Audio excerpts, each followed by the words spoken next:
Alright, now that you've got the structure down, let's get into the part most people are really curious about, the actual cards. We're starting with the Major Arcana, which is about your major life events.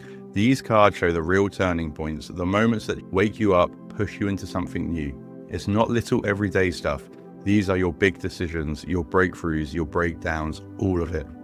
There are 22 cards in the Major Arcana, and they're numbered from 0 to 21. What's really cool is they tell a story from the beginning to the end. It starts with this fresh, open energy, and then it ends with the world, which is all about things coming full circle, and then your journey is to fall again.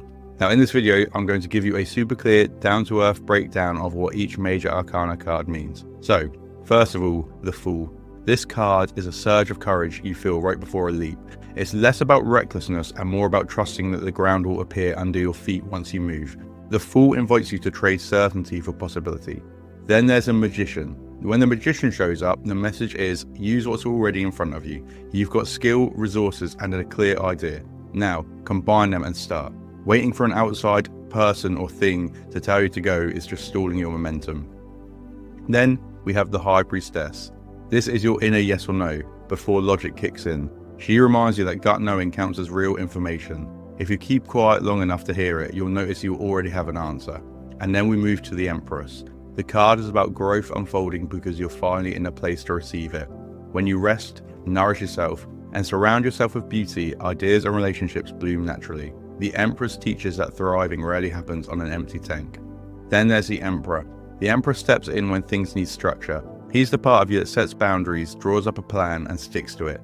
Not to control everything, but to give your creative side a solid foundation to build on. Then there's the Hierophant. Here we meet tradition and long-standing wisdom. The Hierophant asks you to explore what you've been taught. Keep what feels true, question what doesn't. Learning the rules is important. Deciding how to live by them is even more so. Then we move to the Lovers. People always think this is romance, and sometimes it is, but at its heart, the Lovers is about alignment. Choices made from your core values will always support you better than decisions made to please others.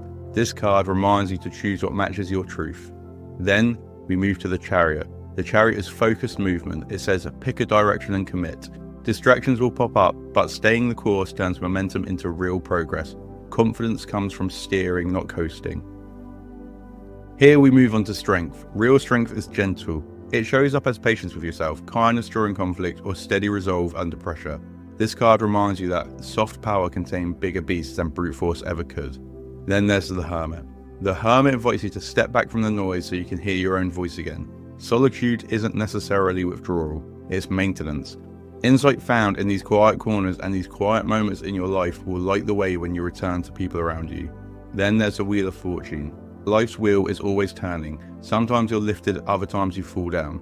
Neither position is permanent. The wheel teaches adaptability, meet change with curiosity instead of clinging to how things were. And then justice is up next, and it asks for honest accountability.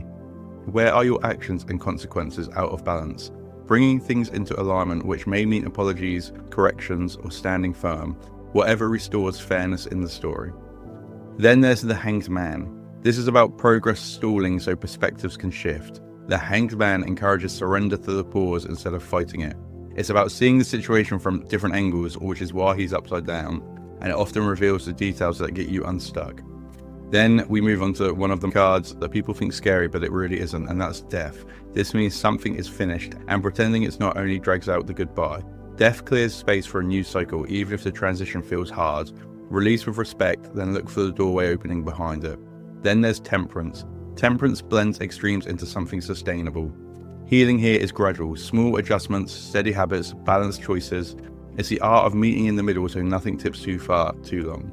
And then we have the Devil. The Devil shines a light on the habits and the attachments and things in the material world that own you more than you'd like. There's no judgment, it's just asking, is the thing that I'm holding on to now actually serving me? Naming the chains that hold you down is the first move toward loosening them.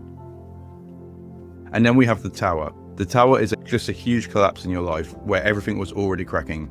It can hurt, the debris reveals weak spots you couldn't see, and clearing the rubble lets you rebuild on truth instead of wishful thinking, and gives you a more solid base to start from moving forward.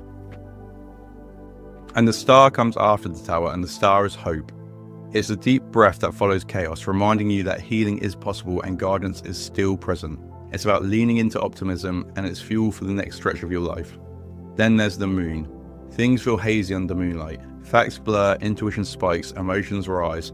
Walk by instinct now. Clarity will return with daylight, but for the moment, trust the undercurrent. And then we have the sun. This is warmth, clarity, and uncomplicated joy. The sun highlights what's working and invites you to celebrate it.